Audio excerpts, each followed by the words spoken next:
एवं विधानि कर्माणि गोपः कृष्णस्य वीक्षते अतद्वीर्यविधः प्रोचुः समप्येत्या सुविस्मितः। సోదే గోస్వామి పలికెను, గోవర్ధనోద్ధరణము వంటి కృష్ణుని కర్మలను కాంచినంతటా గోపాలురు విస్మితులైరి. అతని దివ్య శక్తి నెరుగజాలని వారై వారు నందుని సమీపించి ఇట్లు పలికిరి.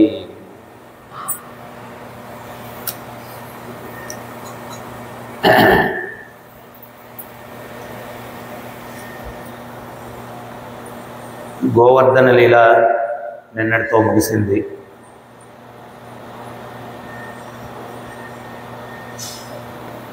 ఈ గోవర్ధన లీలలో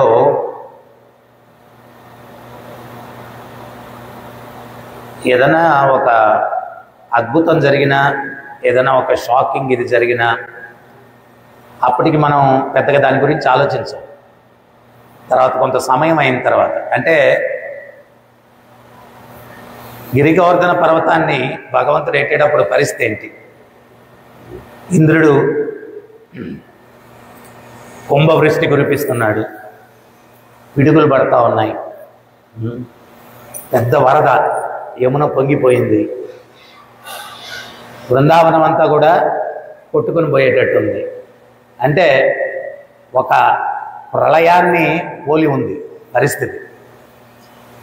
అప్పుడు పరిస్థితి ఏంటి అంటే మనల్ని మనం కాపాడుకుంటే చాలు. ప్రభుపాదులు అనేది చెప్తారు, ఇల్లు తగలబడిపోతూ ఉంటే పెట్రోల్ పోసి అంటించారా, కిరసనాయిల్ పోసి అంటించారా, అగ్గిపులతో అంటించారా, లైటర్తో అంటించారా, అది కాదు ఆలోచన. బెస్ట్ బయటపడడం ప్రయత్నం చేయాలి. సో వీళ్ళ పరిస్థితి అట్లా ఉంది. అప్పుడు ఏంటి అంటే ఆ భయంకరమైనటువంటి ప్రళయంతో కూడినటువంటి పరిస్థితి నుంచి వారిని వారు రక్షించుకోవాలా. సో అప్పుడేమైంది? కృష్ణుడిని ఆశ్రయించారు. వాళ్ళకి కృష్ణుడు తప్పించి అన్యం ఎవరు తెలియదు, కృష్ణుడు తప్పించి గణ్యం ఎవరు తెలియదు. సో అందుకని వారందరూ కూడా కృష్ణుడి దగ్గరికి వచ్చారు. కృష్ణుడు మీరేం భయపడాల్సినటువంటి అవసరం లేదు అని చెప్పి ఆ గిరిగోవర్ధన పర్వతాన్ని, అంత పెద్ద పర్వతాన్ని ఆచార్యులు మీరు చూసుంటారు ఎట్లా వర్ణించారంటే, చిన్నపిల్లలు ఆడుకునేటప్పుడు కుక్క గొడుగుని అట్లా తుంచి ఇట్లాగా పెట్టుకుంటారు, గొడుగుల తమాషగా. అట్లా 80 యోజనాల విస్తీర్ణం ఉన్నటువంటి ఆ గిరిగోవర్ధన పర్వతాన్ని అతి సునాయాసంగా, అంటే అయ్యో అమ్మో అమ్మో ఏదో ఒక వెయిట్ లిఫ్టరు మనం చూస్తాం కదా, వాడి టార్గెట్కి ముక్కి మూలిగి ఎత్తుతాడన్నమాట. అట్లా కాదు. అంటే ఆ కుక్క గొడుగుని త్రుంచి తల మీద పెట్టుకున్నట్టు అనేది ఎందుకు అక్కడ పెట్టారు అంటే, కుక్క గొడుగుని తుంచి తల మీద పెట్టుకునేదానికి పిల్లవాడు పెద్ద ప్రయాసపడ్డు, పెద్ద కష్టపడ్డు, చాలా సింపుల్గా అట్లా తీసేసి పెట్టుకుంటాడు. అంటే అంత పెద్ద గిరిగోవర్ధన పర్వతాన్ని భగవంతుడు అంత సునాయాసంగా ఎత్తి తన చిరుటికెన వేలు మీద, ఈ చిన్న వేలు మీద, అది ఎవరన్నా సృష్టిలో బ్యాలెన్సింగ్ చేసేవాళ్ళు ఎంతమంది అన్నా ఉండొచ్చేమో, ఈయనకన్నా గొప్పగా బ్యాలెన్సింగ్ చేసేవాళ్ళు ఎవరు ఉండరేమో. ఎందువల్ల అంటే అంత పెద్ద పర్వతాన్ని చిటికిన వేలు మీద భగవంతుడు ఎత్తి నిలబడుకున్నాడు. సో వీళ్ళందరూ ఏంటి అంటే పరుగులు తీసుకుంటూ వచ్చి వాళ్ళందరూ ఆ గిరిగోవర్ధన పర్వతం కింద ఆశ్రయం పొందారు. సో వాళ్ళకి అక్కడ ఏంటి అంటే, ఇప్పుడు అంటే ఇవన్నీ ఎందుకు చెప్తున్నానంటే, ఎందుకోసం అప్పుడు వాళ్ళు ఆలోచించలేదు, ఈ గిరిగోవర్ధన పర్వతం కింద నిలబడి ఉన్నారు. ఒక పక్క ధమాల్ అని చెప్పి పిడుగు పడతా ఉంది, ఇంకో పక్క బోరున వర్షం కురుస్తూ ఉంది, వరద నీరు పోతా, చుట్టూ గిరిగోవర్ధన పర్వతం చుట్టూ కూడా వరద నీరు ఉంది. సో ఇటువంటి పరిస్థితుల్లో ఎప్పుడు ఏమవుతుందో తెలియదు, వాళ్ళకి వేరే ఆలోచన లేదు. తర్వాత ఇంకొకటి ఏంటి అంటే, వాళ్ళు ఎన్నో రోజుల నుంచి కలలు కంటూ ఉన్నటువంటి వాళ్ళ కోరిక తీరుతుంది అక్కడ. ఏంటది? కృష్ణునితోటి 24 గంటలు గడపాలనుకున్నారు. సో ఆ కృష్ణుడు వాళ్ళ మధ్యలో ఉన్నాడు, ఆ గిరిగోవర్ధన పర్వతాన్ని ఎత్తి నిలబడ్డాడు. వాళ్ళ ఆ కృష్ణుని యొక్క సౌందర్యాన్ని, మామూలుగా మనకే చిన్నపిల్లలను చూస్తే చాలా ఆకర్షణీయంగా ఉంటుంది.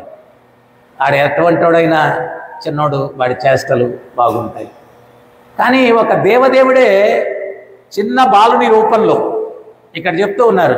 6 సంవత్సరాల వయసు అంట. ఏంటి? గిరిగోవర్ధన పర్వతాన్ని భగవంతుడు ఎత్తినప్పుడు 6 సంవత్సరాల వయసు. ఆ 6 సంవత్సరాల వయసులో మానవాతీతమైనటువంటి ఆ పర్వతాన్ని ఎత్తి నిలబడ్డం అంటే అది ఎవరైనా చిన్నపిల్లడు ఒక పెద్ద టాస్క్ చేశాడు అనుకోండి, అది ఎట్లా ఉంటుంది? చూడ్డానికి సంభ్రమాశ్చర్యములు కలిగించున్నది.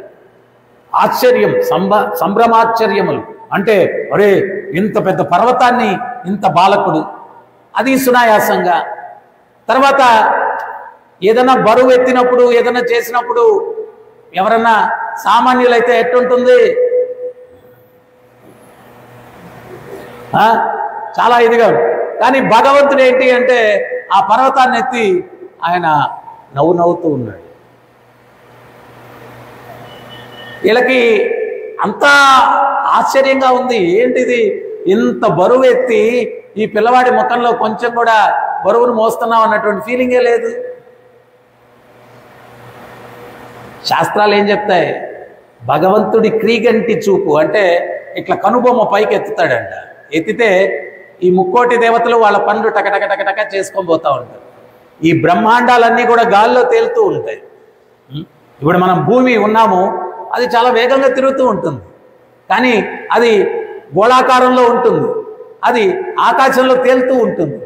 మరి ఇవన్నీ ఎట్లా జరుగుతాయంటే ఆ భగవంతుని యొక్క సృష్టి, అది ఆయన యొక్క ఆదేశం మేరకు ఇవన్నీ జరుగుతాయి.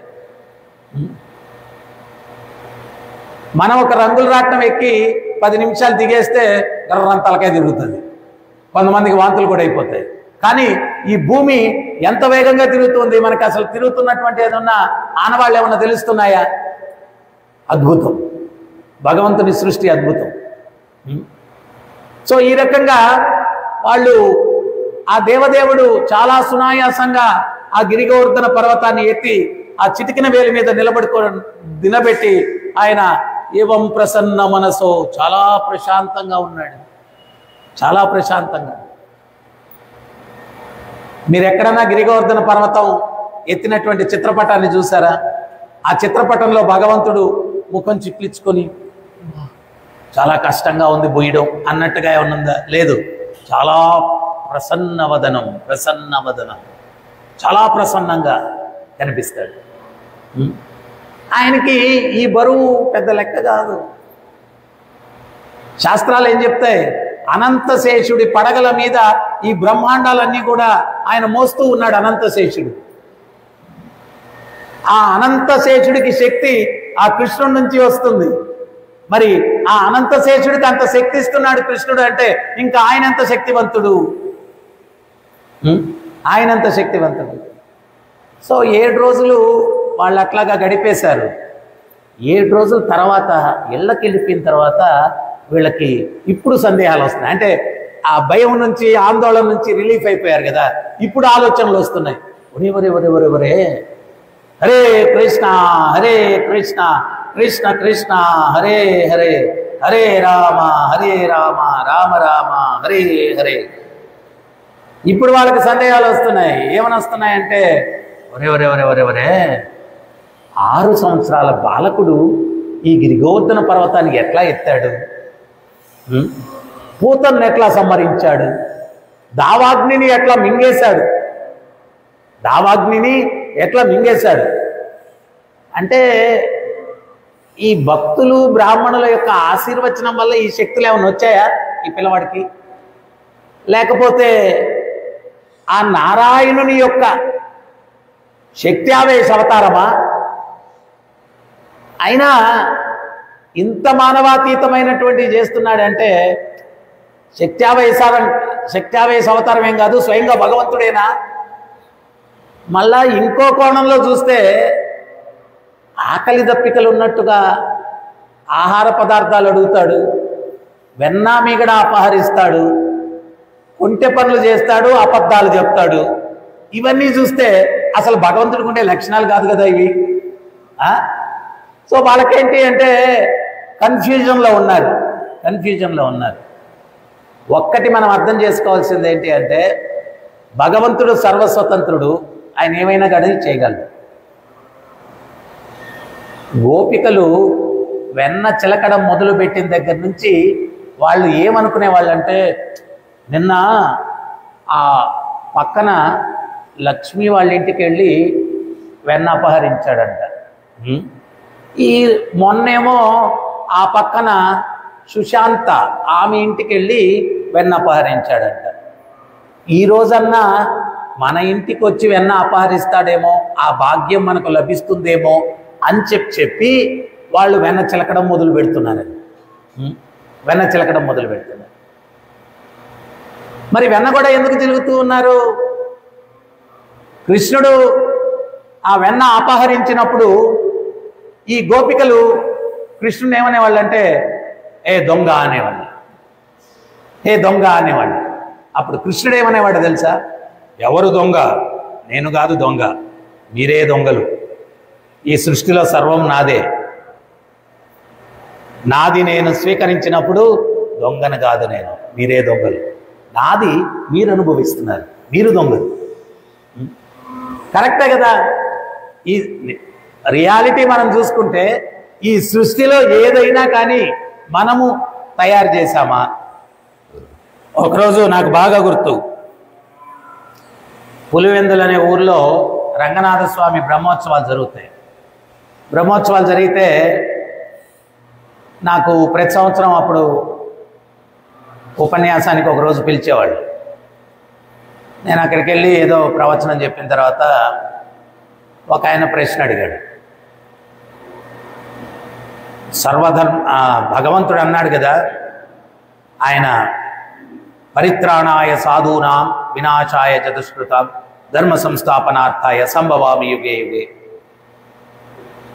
మరి ఇన్ని ఘోరాలు జరుగుతున్నాయి కలియుగంలో, ఆయన ఎందుకు రావట్లేదు అన్నాడు. నేను అన్నాను, శ్లోకం బాగా అర్థం చేసుకోండి.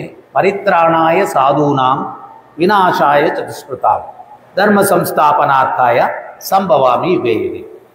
సాధువులను రక్షించడం కోసం, దుష్టులను శిక్షించడం కోసం, ధర్మాన్ని స్థాపించడం కోసం. కానీ కలియుగంలో అందరూ దొంగలే, సాధువులు ఎవరు లేరు. సో ఒక దొంగ ఇంకో దొంగకి ఏదో చేసేసుకుంటాడు, భగవంతుడు రావాల్సిన అవసరం లేదు. అట్లంటారేంటి, మేము చాలా జెంటిల్మెన్స్ని, అందరూ దొంగలు అంటారేంటి అన్నాడు. నేను అప్పుడు అన్నాను, నా దగ్గర ఒక 100 రూపాయల జోబీలో ఉంది, మీరు అడిగి తీసుకున్నారు, ఏమవుతారు? జెంటిల్మెన్. అడగకుండా తీసుకున్నారు, అప్పుడేమవుతారు? దొంగ అవుతారు. మీరు తినే ఆహారం దగ్గర నుంచి, పీల్చే గాలి దగ్గర నుంచి, తాగే నీరు దగ్గర నుంచి, ఇప్పుడు బెండకాయ మనం తయారు చేసామా, సృష్టించామా? వంకాయ, మామిడి పండు, బత్తాయి పండు, ప్రతిదీ ఈ సృష్టిలో ప్రతిదీ ఎవరు తయారు చేశారు? భగవంతుడు. మరి వాటన్నిటినీ అనుభవించేటప్పుడు నువ్వేమన్నా ఆయన అనుమతి తీసుకున్నావా? భగవంతుడు అనుమతి తీసుకున్నావా? లేదు అని. 100 రూపాయలే అనుమతి లేకుండా నువ్వు తీసుకుంటే ఏమవుతావన్నావు? దొంగ. మరి ఇవన్నీ నువ్వు అనుభవిస్తూ భగవంతుడు అనుమతి తీసుకోవట్లేదు, ఆ సృష్టికర్త. సో మనం ఈ సృష్టిలో ఉన్న ప్రతి దగ్గరికి వెళ్ళినప్పుడు, అపహరణ వెళ్ళినప్పుడు వాళ్ళు కృష్ణుడిని దొంగ అనేవాడు. కృష్ణుడు, నేను కాదు దొంగ, మీరే దొంగలు అనేవాడు. సో విశ్వనాథ్ చక్రవర్తి ఠాకూర్ల వారు ఆ వెన్న అపహరణ వెనకాల ఇంకో పరమార్థం కూడా చెప్పాడు. ఆ నల్లనివాడు తెల్లని వెన్నను ఎందుకు అపహరిస్తాడు? వెన్న తెలుపు. వెన్నను అపహరించినట్టు ఆ సున్నితమైన హృదయాన్ని అపహరిస్తాడు, అప్పుడు వాడికి మోక్షం వస్తుంది అని చెప్పి విశ్వనాథ్ చక్రవర్తి ఠాకూర్ల వారు చెప్పారు. తర్వాత వాళ్ళు కోరుకుంటున్నారు, ఈరోజు మా ఇంటికి రావాలి, కృష్ణుడు మా ఇంటికి రావాలి. వాళ్ళ ఇంట్లోకి వెళ్ళి వాళ్ళకు మాధుర్యాన్ని ఇచ్చాడు ఆయన లీల ద్వారా. ఈరోజు మా ఇంటికి రావాలి. మళ్ళీ వీళ్ళు ఏమంటున్నారంటే కృష్ణుడు అబద్ధాలు చెప్పాడు. ఇప్పుడు తల్లి యశోదమ్మ ఆమె ఒక సామాన్యమైనటువంటి ఒక తల్లిగా ఒక బిడ్డతోటి వాత్సల్య రసాన్ని అనుభూతి చెందాలనుకునేది. కుండ పగల కొట్టేస్తే, ఏ కన్నయ్య ఎవరు కొట్టారు కుండ? అమ్మా బలదేవుడు కొట్టినట్టున్నాడు అన్నమ్మ. అమాయకంగా ఆ అబద్ధం చెప్పినప్పుడు ఆ ఆనందం ఆ తల్లికి వేరే. ఒక సామాన్యమైనటువంటి ఒక బాలకుడు ఎట్లా వ్యవహరిస్తాడో ఆ యొక్క మాధుర్యాన్ని ఆమె పొందాలనుకుంటూ ఉంది. ఆమె కోరికది. ఎవరికన్నా లడ్డు కావాలంటే కాకరకాయ ఇస్తే వాళ్ళకి ఏం సంతృప్తి చెందుతారు? లడ్డు కావాలన్నప్పుడు లడ్డునే ఇవ్వాలి. సో యశోదమ్మ ఏమనుకుంటుందంటే, ఒక సామాన్యమైనటువంటి బాలుడు ఎట్లాగా వ్యవహరిస్తాడో అట్లాగే నా కన్నయ్య వ్యవహరించి నాకు మాధుర్యాన్ని ఇవ్వాలా. అందుకని చెప్పి ఆమెను సంతృప్తి పరచడానికి ఆయన అబద్ధాలు చెప్తున్నాడు. అబద్ధాలు చెప్తూ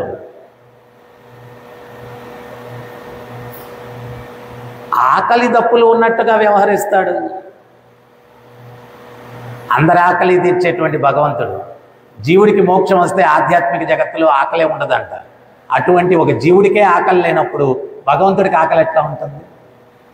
కానీ మనకు ఆయనకు సేవ చేసేటువంటి భాగ్యాన్ని కల్పించడం కోసం ఆయన ఆకలిగా ఉన్నట్టుగా వ్యవహరిస్తాడు. ఆయనకు ఆకలిగా ఉన్నట్టుగా వ్యవహరిస్తేనే కదా యశోదమ్మ వంటలు వండుతుంది. యశోదమ్మ వంటలు వండితే ఆయన తినకుండా పక్క ఇళ్లకు వెన్న దొంగతనానికి, తినుబండరాలు దొంగతనానికి వెళ్తున్నాడని చెప్పి, నా వంటలు అంత బాగా ఉండట్లేదేమో అని చెప్పి, ఈ బృందావన బ్రజమండలంలో ఎవరు వంటలు బాగా చేయగలరు అని చెప్పి ఆరా తీస్తే శ్రీమతి రాధారాణి చక్కగా వంటలు చేయగలుగుతుంది అని చెప్పి తెలుసుకొని రాధారాణిని పిలిపించి పావన సరోవరం దగ్గర ఒక వంటశాల ఏర్పాటు చేసి కృష్ణుడు స్నానమాచరించి బయటకు వచ్చేసరికి శ్రీమతి రాధారాణి చేతుల మీదుగా వంటలన్నీ కూడా వండించి కృష్ణుడికి అర్పించేటువంటిది యశోదమ్మ. కృష్ణుడికి అర్పించేటువంటిది. సో ఆయనకి ఆకలి లేదు, దప్పిక లేదు, ఇవన్నీ లేదు. మనలాంటి వాళ్ళు ఉద్ధరింపబడ్డానికి, మనకు ఆ సేవా భాగ్యాన్ని కల్పించడం కోసం భగవంతుడు భక్తుల కోసం వాటిని స్వీకరిస్తాడు. భక్తుల కోసం వాటిని స్వీకరిస్తాడు. వీటన్నిటినీ చూసి సామాన్యులు ఏమనుకుంటారంటే, ఆహా కృష్ణుడు కూడా దొంగతనం చేశాడు, అబద్ధం చెప్పాడు, లేకపోతే ఆహారం తిన్నాడు, అందుకని చెప్పి ఆయన భగవంతుడు కాదు. అందుకనే ఇటువంటి విషయాలను ఆచార్య మూలకంగా మనం వినడానికి ప్రయత్నం చేయాలి. గురుముఖ పద్మవాక్య, గురువు ద్వారా వీటన్నిటి గురించి తెలుసుకునేదానికి, మన బుర్రతోటి వాటిని అర్థం చేసుకునేదానికి వీలు కాదు. అందుకనే భగవంతుడు చెప్తున్నాడు, అవధానాంతి మా మూఢా మానుషం తాను మాశ్రిత. మూఢులు నేను మానవ రూపంలో వచ్చినప్పుడు నన్ను అర్థం చేసుకోలేరు. కృష్ణుడు సామాన్య బాలుడేమో కాదు. కృష్ణుడు సామాన్య బాలుడు కాదు. ఆయన ఏంటి? జన్మ కర్మ చమే దివ్యం ఏవం యో వేతి తత్వత తత్వా దేహం పునర్జన్మ నైతి మాం ఏతి సో అర్జున. జన్మ కర్మ చమే దివ్యం. ఆయన యొక్క జన్మ, ఆయన యొక్క కర్మలు భౌతికానికి అతీతమైనటువంటివి. భౌతికానికి అతీతమైనటువంటివి. మానవ మాత్రం ఎవరు కూడా చేయలేరు.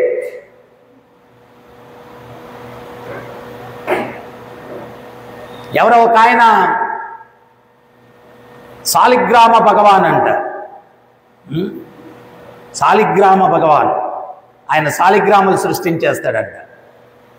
ఆయన ఒక రాజ్యానికి వెళ్ళాడు. వెళ్తే ఆ రాజు ఇంతకుముందు సాధువుల్ని గౌరవించడం ఇవన్నీ కదా, ఆయనకి ఆశ్రయం ఇచ్చి ఆయనకి బాగా చూసుకుంటున్నాడు.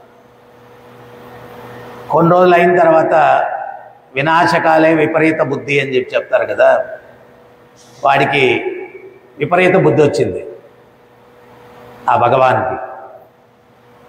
ఆయన ఏమన్నాడంటే రాజుతోటి, రాస పౌర్ణమి వస్తూ ఉంది, నేను రాసనృత్యం చేయాలా? ఎందువల్లంటే నేను భగవంతుడు కదా, అందుకని మీ రాణులందరినీ కూడా పూర్ణచంద్రుడు రాగానే పంపించేయండి, నేను రాసనృత్యం చేయాలా అని చెప్పన్నాడు. అంటే ఈ రాజుకేం అర్థం కాలేదు. ఈయనేదో సాధు అని చెప్పి అన్ని సేవలు చేస్తామంటే ఇటువంటి విచిత్రమైన కోరికలు కోరుకున్నాడు ఏంటి? అది కూడా ఆయన రాసనృత్యానికి నా రాణుల్ని పంపిమని చెప్పాడు. ఏం చేయాలో అర్థం కాక మంత్రిని పిలిచి ఇది సమస్య అన్నాడు. మంత్రి అన్నాడు, అంటే ఇప్పుడు గిరిగోవర్ధన లీల అయిపోయింది, ఈ కృష్ణుడు అద్భుతమైన బాలుడు అనేది అయిపోయిన చాప్టర్ తర్వాత రాసనృత్యం వస్తుంది అనమాట.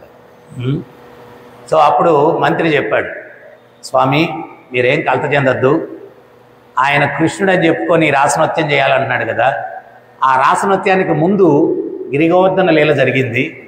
సో ఆయన గిరిగోవర్ధన లీల చేయమనండి, మన అంతఃపురం దగ్గరలో ఉన్నటువంటి పర్వతాన్ని ఎత్తి 7 రోజులు నిలబడమనండి, దాని తర్వాత రాసనృత్యానికి ఏర్పాటు చేస్తామన్నాడు. ఆ శిష్యుడు వచ్చి చెప్పాడు, గురువుగారు రాజుగారు చెప్పారు, సందేశం పంపించారు, రాసనృత్యం లీల కన్నా ముందు గిరిగోవర్ధన లీల అంటే సీక్వెన్సు, మీరు గిరిగోవర్ధన లీల చేస్తే తర్వాత రాసనృత్యం లీల ఏర్పాటు జరుగుతాయంట అన్నాడు.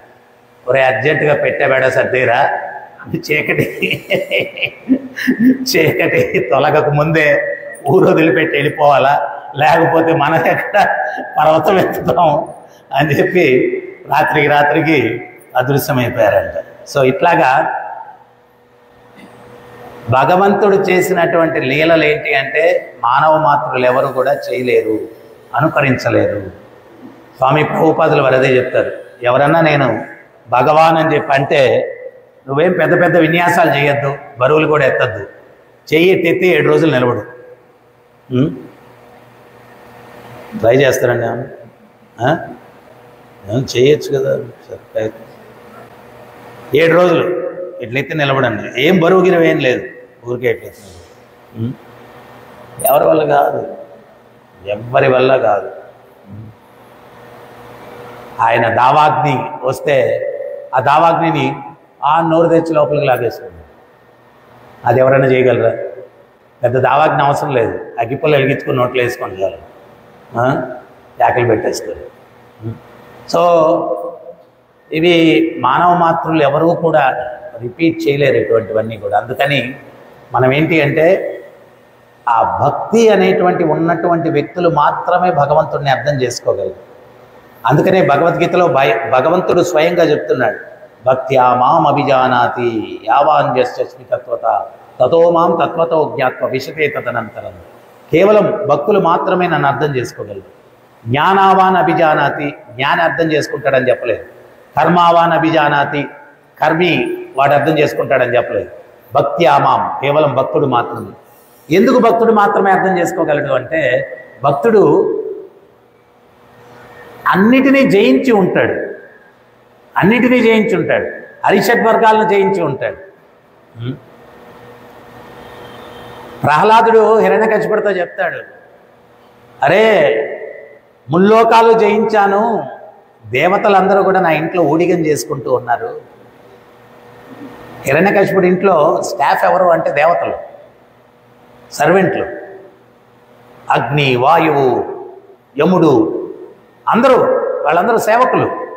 హిరణ్యకశిపుడి ఇంట్లో అంత గొప్ప దేవతల్ని సేవకులుగా పెట్టుకున్నాడంటే ఇంక హిరణ్యకశిపుడు ఎంత పవర్ఫుల్ అర్థం చేసుకోండి.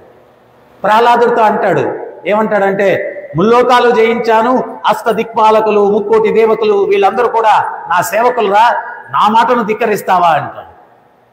అప్పుడు ప్రహ్లాదుడు ముద్దుగా చెప్తాడు, ఏ తండ్రి, ముల్లోకాలు జయించానని చెప్పి అంటున్నావు, నీలో ఉన్న 6 శత్రువులను జయించలేదు అంటాడు. ఎవరు రావారు 6 శత్రువులు అంటాడు. కామ, క్రోధ, మోహ, లోభ, మద, మాత్సర్యం అనేటువంటి 6 శత్రువులను నువ్వు జయించలేదు అంటాడు. 6 శత్రువులను నువ్వు జయించలేదు. సో మనం ఏంటి అంటే భక్తుడు ఈ హరిషడ్వర్గాలను జయించుంటాడు. ఆ జయించడం వల్ల భగవంతుణ్ణి కూడా జయించి ఉంటాడు. సో అందుకని భగవద్భక్తుడు ఏంటి అంటే అది భగవంతుడు సర్వస్వతంత్రుడు, ఏమైనా చేయగలడు. ఆయన ఇది చేయగలడు, అది చేయలేడు అనేం లేదు, అదేం లేదు. సో వీళ్ళు ఒక పక్కేమో చాలా మానవాతీతమైనటువంటి చేస్తున్నాడు స్వయం భగవంతుడేమో అని అనుకుంటున్నారు. మళ్ళీ ఇంకో పక్కేమో బెనిఫిట్ ఆఫ్ డౌట్, అరే వెన్న దొంగతనం చేస్తున్నాడు, అది చేస్తున్నాడు, ఇది చేస్తున్నాడు, ఒక సామాన్య బాలులాగా వ్యవహరిస్తున్నాడు, అదేంటో చాలా కన్ఫ్యూజన్గా ఉంది అని నందమహారాజుని అడుగుతాం కదా అని చెప్పి ఈ గోపాలులందరూ కూడా బయలుదేరారు. ఇంకోటి ఏంటి అంటే ఇక్కడ ఇంకోటి కూడా మనం గమనించాల్సింది, అక్కడ వాళ్ళు ఒక పాయింట్ చెప్తున్నారు. నందబాబా దగ్గరికి ఎందుకు వెళ్ళాలంటే ఆయన ఉన్నత చైతన్యం కలిగినటువంటి వ్యక్తి కాబట్టి ఆయన దగ్గరికి వెళ్ళాలా. ఇప్పుడు జనసామాన్యంలో వాళ్ళకి ఏదైనా డౌట్ వస్తుంది, ఆధ్యాత్మికంగా డౌట్ వస్తే వాళ్ళే డిసైడ్ అయిపోతారు. ఒక ఉన్నతమైనటువంటి సోర్స్ నుంచి ఆ యొక్క డౌట్ను నివృత్తి చేసుకునే దానికి ప్రయత్నించండి. సో ఇట్లా చేస్తారనే భగవద్గీతలో భగవంతుడు చెప్పారు, తద్విధి ప్రణిపాతేన పరిప్రశ్నైన సేవయాం ఉపదేక్షించితే జ్ఞానం జ్ఞానినస్తత్వదర్శన.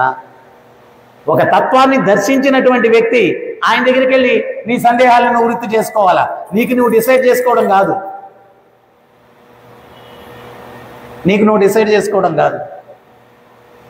భగవంతుడు అంటే గోడ మీద చుక్క, ఆ చుక్క మీద ధ్యానం పెడితే చాలు. భగవంతుడు అంటే శూన్యము, భగవంతుడు అంటే రూపరహితుడు, ఏదో పిచ్చి పిచ్చి ఆలోచన. భగవంతుడు అంటే ఏంటో శాస్త్రం నుంచి అర్థం చేసుకో. భగవంతుడు అంటే ఏంటో గురువులు, ప్రామాణికమైనటువంటి పరంపరలో వచ్చేటువంటి గురువుల ద్వారా నువ్వు తెలుసుకో. కెమిస్ట్రీకి ఫిజిక్స్కి ఒక టెక్స్ట్ బుక్ ఉంటుంది, దాని ప్రకారం ఆ కెమిస్ట్రీని అర్థం చేసుకోవాలి, ఫిజిక్స్ని అర్థం చేసుకోవాలా. అట కాకుండా a+b² కెమిస్ట్రీ అంటే అది మ్యాథమెటిక్స్, కెమిస్ట్రీ కాదు. లేదు ఇదే కెమిస్ట్రీ అంటే కాదు నాయన. సో అట్లాగే ఈ సబ్జెక్టుని కూడా ఆధ్యాత్మిక గ్రంథాల ద్వారా, పరంపరలో వచ్చినటువంటి గ్రంథాల ద్వారా, పరంపరలో వచ్చినటువంటి ఆచార్యుల ద్వారా మనం అర్థం చేసుకునే దానికి ప్రయత్నించాలి. సో ఇక్కడ కూడా ఈ గోపాలుడికి సందేహం కలిగినప్పుడు వాళ్ళు డిసైడ్ చేసుకోవట్లేదు. చాలామంది ఏం చేస్తారు, నా ఉద్దేశం ప్రకారం దేవుడు అంటే ఇది. నువ్వెవడా ఉద్దేశం చెప్పడానికి? నీ క్వాలిఫికేషన్ ఏంటి? ఇప్పుడు నాకు ఏ సబ్జెక్ట్లో డిగ్రీ లేదు, నేను వెళ్ళిపోయి ఎస్వి యూనివర్సిటీనో ఆంధ్ర యూనివర్సిటీనోలో నేను వెళ్ళి లెక్చర్ ఇచ్చేస్తానంటే ఒప్పుకుంటారా? దానికి క్వాలిఫికేషన్ ఉండాలా. అదే ప్రభుపాదులు వారు చెప్పింది. ఇక్కడ కూడా వీళ్ళందరూ కూడా ఏంటి అంటే వాళ్ళకి సంశయం కలిగింది, వాళ్ళు నేరుగా డిసైడ్ చేసుకోవట్లేదు. నా ఉద్దేశం ప్రకారం ఇది అది ఇది అని చెప్పట్లేదు. వాళ్ళు నందబాబా దగ్గరికి వెళ్ళి అడుగుదాము, మన సందేహాన్ని నివృత్తి చేసుకుందాము. సో ఇది ప్రొసీజర్. ఆధ్యాత్మికంగా ఏదన్నా నువ్వు తెలుసుకోవాలా అంటే ఇది పద్ధతి. ఈ రకంగా తెలుసుకునేదానికి ప్రయత్నం చేయాలి. నీ అంతటి నువ్వేదో నిర్ణయం చేసుకోకూడదు. అట్లాగా నిర్ణయం తీసుకోవడం వల్ల ఎవరికి వాడు ఏదేదో ఆధ్యాత్మిక గురించి చెప్పడం వల్ల ఈరోజు రకరకాలైనటువంటి రకరకాల కన్ఫ్యూజన్లు. ఒక్కోడొక్కోడు చెప్తాడు. నేను ఎన్నోసార్లు చెప్పాను మీకు, నేను చిన్నప్పుడు ఎవరో ఒక ఆయన గురూజీ అని చెప్పి ఇంటికి వచ్చారనమాట. మా నాన్నగారు మమ్మల్ని అందరినీ కాళ్ళు చేతులన్నీ కడుక్కొని వచ్చి చాప మీద శుభ్రంగా కూర్చోండి అన్నారు. కూర్చున్నాం అనమాట. ఆయన మనకు మంత్రోపదేశం చేస్తారు ఇప్పుడు అన్నారు.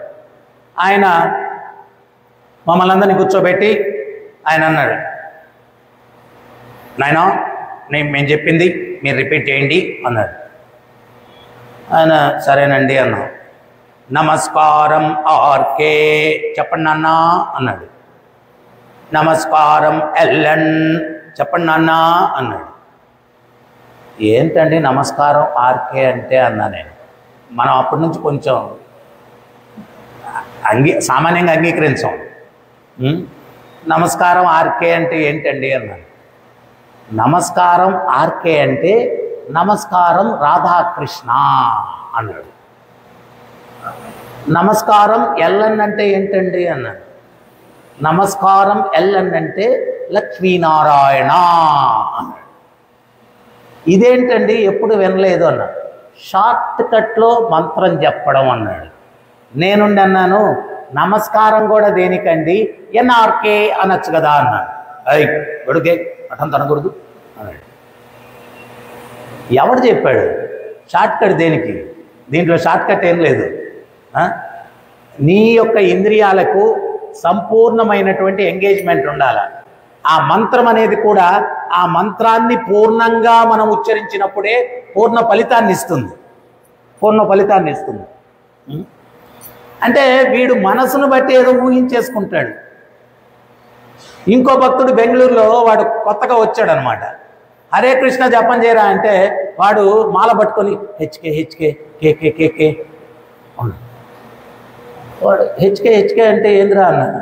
హరే కృష్ణ కృష్ణ కృష్ణ హరే హరే అంట, షార్ట్ కట్లో అంట. షార్ట్ కట్ మంత్రాలు ఏందిరా, షార్ట్ కట్ ఫెలోస్.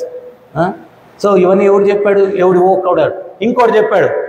16 మాళ్ళు గురువుగారు జపం చేస్తున్నావురా అంటే, గురువుగారు రోజు ఎనర్జీ దేనికి గురువుగారు వేస్ట్ చేయడము, నేను ఒక పని చేశాను, క్యాసెట్ పెట్టి 16 మాలలు నేను జపం చేసి రికార్డ్ చేశాను, అది పెట్టుకొని వింటా రోజు అన్నాడు. ఉరియలమ్మ గొడవలారు ఎక్కడ పుడతారు మీరు అందరూ కూడా. ఆయన 16 మాలలు జపం చేసి రికార్డ్ చేసేసి అది వింటాడంట. మళ్ళా ఎనర్జీ, నీ ఎనర్జీ కృష్ణుని సేవలో ఉపయోగించకపోతే మాయ సేవలో ఉపయోగించి పతితుడు పోయి నాశనం అయిపోయి ఈ కర్మబంధనాల్లో చిక్కొని నానా కష్టాలు అనుభవించాలా. ఆ రకంగా కష్టాల్లో అనుభవించకుండా ఉండాలా అంటే నీ యొక్క శక్తిని అంతా కూడా ఆ భగవత్ సేవలో వినియోగించి నీ యొక్క ఉనికిని దివ్యం చేసుకునేదానికి ప్రయత్నం చేయాలి. ఎవరు చెప్పాడు నీ ఎనర్జీని అంతా కూడా సేవ్ చేసుకుని ఏం చేస్తావు? ఒకటే చెప్పారు ఆచార్యులు, రామసేవ కామసేవ అన్నారు. రాముడి సేవలో అన్నా ఉండాలా, కామ సేవలో అన్నా ఉండాలా, కృష్ణ భక్తిలో అన్నా ఉండాలా, మాయలో అన్నా ఉండాలా. ఇవన్నీ నేను ఎవరు చెప్పాడు సేవ చేసుకోమని చెప్పి? సేవ చేసి ఏం చేస్తావు? ఇప్పుడు పిల్లకాయలు మనం చూస్తాం, ఆదివారం వచ్చినా ఎప్పుడైనా కీర్తనలో వచ్చి డ్యాన్స్ చేస్తారు. వాళ్ళని ఏదో ఇక్కడ ఒక అవకాశం కల్పించాం కాబట్టి ఏడొచ్చి హరే కృష్ణ అని చెప్పి ఎగురుతున్నారు. వాళ్ళని వదిలేస్తే ఎక్కడో డిస్కోటెక్కో లేకపోతే పబ్కో పోయి డ్యాన్స్ చేస్తారు, నాశనం అయిపోతారు. పోతే ఇక్కడ భగవంతుడి ముందన్న డ్యాన్స్. ప్రభుపాదుల వారు అన్ని రకాల వాళ్ళకే అవకాశం ఇచ్చాడు. వాడు తమో గుణంలో ఉండి, రజోగుణంలో ఉండి, సత్వగుణంలో ఉండి అందరినీ ఆ గుణాలన్నీ కృష్ణుడి సేవలో ఉపయోగించి దివ్యులుగా మారడానికి ప్రభుపాదుల వారు అవకాశం కల్పించారు. నువ్వు ఎనర్జీ సేవ్ చేసి ఏం చేస్తావు? ఏ శాస్త్రంలో చెప్పింది నమస్కారం ఆర్కే, నమస్కారం ఎల్ఎన్, నమస్కారం పిఎస్, పార్వతీ శివుడు. సో ఇవన్నీ కూడా పిచ్చి వ్యవహారాలు. ఏదైనా కానీ పరంపరలో తీసుకోవాలా, పరంపర ఉన్నటువంటి శాస్త్రాన్ని అనుసరించాలా, పరంపరలో వచ్చేటువంటి గురువులు. ఇక్కడ వీళ్ళలో కన్ఫ్యూజన్ కలిగినప్పుడు ఈ గోపాలరు వాళ్ళందరూ కూడా నందుడు ఆయన ఉన్నతమైనటువంటి వ్యక్తి, ఆయన దగ్గరికి వెళ్ళి మన సందేహాల్ని నివృత్తి చేసుకుందామని చెప్పి వాళ్ళు బయలుదేరారు అన్నమాట. సో అందువల్ల మనం భగవంతుణ్ణి కూడా భక్తుల యొక్క కోరికల మేరకు, ఇక్కడ కొంతమందికి అన్యమతస్థులు ఉంటారు, వాళ్ళు ఏదో కామెంట్స్ చేస్తుంటారు. ఏంటి నరుడు సింహమా, దేవుడు అట్ట కూడా ఉంటాడా? ఎట్టయినా ఉంటాడు. వాడు హిరణ్యకశిపుడు అనేటువంటి రాక్షసుడు చాలా తెలివిగలవాడిని, నేను చాలా తెలివిగలవాడిని. నేరుగా మృత్యువు లేకుండా వరాన్ని కోరితే బ్రహ్మ ఇచ్చేటట్టు లేడు. అందుకని చెప్పి మనిషి చేత కానీ, సింహం చేత కానీ, జంతువు చేత కానీ, దేవతల చేత కానీ, దానవుడి చేత కానీ, ఇంటి లోపల కానీ, ఇంటి బయట కానీ, ఆకాశంలో కానీ, భూమి మీద కానీ, ఏ అస్త్రము చేత కానీ నేను సంహరింపబడకూడదు అని తెలివైన వరం కోరుకున్నాడు. అంటే భగవంతుడు ప్రపంచానికి ఒక సత్యాన్ని తెలియపరచుకోవాలనుకున్నాడు. ఏంటంటే, ఒరే మీరెంత తెలివిగలవాళ్ళైనా మిమ్మల్ని తలదన్నే తెలివితేటలు నా దగ్గర ఉన్నాయి. ఎందువల్లంటే మీ తెలివికి కూడా సోర్స్ నేనే కదా, మూలం నేనే కదా. సో వాడు నేను చాలా తెలివైనటువంటి వరాన్ని కోరుకున్నాను, ఇంకా నాకు మృత్యువే లేదు అనుకున్నాడు. భగవంతుడు ఏంటి అంటే మోసగాళ్ళకు మోసగాడు. ఆయన వాడు అడిగిన వరాలకన్నిటికీ కూడా భిన్నమైనటువంటి రూపంలో వచ్చాడు. సగం మనిషి రూపంలో, తల మాత్రం సింహం. ఇప్పుడు సింహం అని చెప్దామా, నరుడని చెప్దామా? వాడు కోరుకున్న వరంలో ఇది అసలు మ్యాచే లేదు కదా. కోరిన వరానికి అతీతంగా వచ్చాడు భగవంతుడు. నరసింహ నరసింహ. నేను ఇంటి లోపల సంహరింపబడకూడదు, ఇంటి బయట సంహరింపబడకూడదు. ఎప్పుడైనా కానీ మనం ఏదన్నా చేసేటప్పుడు ఎక్కడో ఒక దగ్గర మిస్ అవుతాం. వాడు ఊహించుకోలేదు, గడప ఒకటి ఉంటుంది మధ్యలో, ఇంటికి బయటికి మధ్యలో. హిరణ్యకశిపుడు అంత ఆలోచించలేదు, ఏదో ఒకటి మిస్ అవుతాం. మిస్ అయ్యేటట్టు భగవంతుడు చేస్తాడు. ఒరే నేను ప్రపంచానికి చెప్తున్నాను చూడు, నీవు కోరుకున్న వరం ద్వారా నీ తెలివితేటలు నా తెలివితేటల ముందు తుచ్చమని ప్రపంచానికి తెలియపరుస్తాను. ఇంటి లోపల కాదు, ఇంటి బయట కాదు, గడప మీద. ఆకాశంలో సంహరింపబడకూడదు, భూమి మీద సంహరింపబడకూడదు. నా తొడల మీద నిన్ను కూర్చోబెట్టుకుంటాను. పగలు కాదు, రాత్రి కాదన్నాడు. సో భగవంతుడు కరెక్ట్గా ఆ సూర్యుడు అస్తమించే సమయంలో ద్విసంధ్య అంటారు. దాన్ని పగలని చెప్పలేము, రాత్రి అని చెప్పలేము. ఎందువల్ల? చీకటి వెలుతురు రెండు మిశ్రమం. సంధి సమయం రెండు మిశ్రమం. సో ఆయన ఆ ద్విసంధ్య సమయంలో సాయం సంధ్య వేళ నేను సంహరిస్తాను. ఏ ఆయుధము చేత సంహరింపబడకూడదు. ఓరి పిచ్చోడా, ప్రభుపాద ఒక లెక్చర్లో తమాషగా చెప్తారు. పరమాత్మ హృదయంలో ఆయన బయటికి నడుచుకుంటూ వెళ్ళిపోతే జీవుడు అనుసరించి వెళ్ళిపోవాలా. యుద్ధం ఏం చేయాల్సిన అవసరం లేదు ఆయనకి. ఎవడన్నా చంపాలంటే జస్ట్ వాకౌట్. ఈ శరీరం నుంచి పరమాత్మ నడుచుకొని బయటకు వెళ్ళిపోయాడంటే జీవుడు అనుసరించి వెళ్ళిపోతాడు, వాడు పోయాడు, చచ్చాడు. ఆయన ఏం యుద్ధం చేయాల్సిన అవసరం లేదు. ఎందుకు యుద్ధం చేస్తాడు అంటే రౌద్ర రసాన్ని అనుభవించడం కోసం. అన్ని రసాలు కావాలి ఆయనకి. అప్పుడప్పుడు కొంచెం ఫైటింగ్ కూడా చేద్దాం, చేసి ఆ రసం కూడా తీర్చుకుందాం. మరి ఆ ఫైటింగ్ చేయాలంటే సముద్రులు ఉండాలి కదా. మనలాంటి పిల్లకాయలతో ఏం చేస్తాడు చెప్పండి? మనం ఉప్పు అంటే అయిపోతుంది. సో అందుకని మంచి గొప్ప భక్తుల్ని, జై విజయ్ లాంటి గొప్ప భక్తుల్ని, వాళ్ళకి ఏదో శాపగ్రస్తులు అయినట్టుగా, ఇటువంటి రాక్షసులుగా పుట్టినట్టుగా వాళ్ళతోటి యుద్ధం చేస్తాడు. ఒక్కో దగ్గర ఒక్కో లీల భగవంతుడిది, ఒక్కో దగ్గర ఒక్క లీల. పూరీ క్షేత్రంలో భోజనం లీల, బాగా తింటాడు ఆయన. తిన్న తర్వాత కొంచెం వ్యాయామం కావాలా, బృందావనానికి వెళ్ళి ఆటలు పాటలు అన్నీ కూడా చేసి ఎక్సర్సైజ్ చేస్తాడు. అది అయిన తర్వాత కొంచెం రెస్ట్ కావాలా, అలసిపోయిన తర్వాత శ్రీరంగానికి వచ్చి పడుకుంటాడు. రెస్ట్ అయిపోయిన తర్వాత కొంచెం వ్యాపారం కావాలా, 7 కొండలెక్కి అందరికీ బోర్డులు కొట్టేసి అని లాగేసుకుంటాడు, వ్యాపారం చేస్తాడు. సో ఒక్కో దగ్గర ఒక్క లీల భగవంతుడికి. సో రౌద్ర రసం వీళ్ళతోటి. సో వాడు కోరుకున్నటువంటి కోరికకి, అసలు వాడి ఊహకు అందనటువంటి ప్రక్రియలో భగవంతుడు వాడి వరాన్ని, అక్కడ బ్రహ్మదేవుడు ఇచ్చినటువంటి వరము తప్పు కాకూడదు. ఆయన కూడా ఈయన భక్తులే కదా. ఆయన వరం కూడా, అరే బ్రహ్మ ఇచ్చినటువంటి వరం ఉపయోగం లేకుండా అయిపోయింది అని రేపెవరు కూడా బ్రహ్మను నిందించడానికి లేదు. ఆయన ఇచ్చిన వరం భద్రంగా ఉంది, కానీ ఆ వరానికన్నా అతీతమైనటువంటి ఎత్తుగడలో వచ్చి సంహారం చేశాడు. సో ఇవన్నీ అర్థం చేసుకోవాలంటే నీ కోడి బుర్రతో అర్థం కాదు, ఆచార్యుల ద్వారా మనం అర్థం చేసుకునేదానికి ప్రయత్నం చేయాలా. గురుముఖ పద్మవాక్య, గురువుల ద్వారా మనం అర్థం చేసుకోవాలా. అందుకనే ప్రభుపాదుల వారి గ్రంథాలు ఎవరైతే చదువుతారో కించిత్ కన్ఫ్యూజన్ ఉండదు, ప్రతిదీ క్లారిటీ.